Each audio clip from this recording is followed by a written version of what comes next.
Melasma আর অন্য hyper pigmentation অনেক পার্থক্য রয়েছে।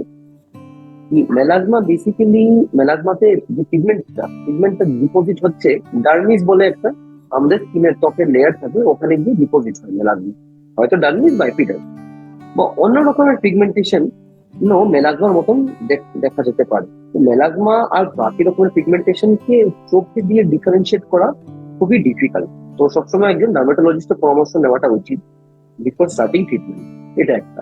দ্বিতীয় জিনিস হলো যে মেলাজমা অনেক সময় লেডিজদের ক্ষেত্রে দেখা যায় যে প্রেগনেন্সির পর, অথবা যদি ওনারা কোনো রকমের ওষুধে রয়েছে যেমন কন্ট্রাসেপটিভ পিল, সেই ক্ষেত্রে মেলাজমা খুবই কমনলি দেখা যেতে পারে। তো অন্য রকমের পিগমেন্টেশনে সবসময় একটা পিগমেন্টেশন হওয়ার আগে কোনো রকমের চোখের চোট, যেমন কারো ব্রণর পরে পিগমেন্টেশন হয় বা কারো সানবার্নের পরে পিগমেন্টেশন হয়, তো সেই পিগমেন্টেশন গুলো আলাদা, আর মেলাজমা একদম আলাদা।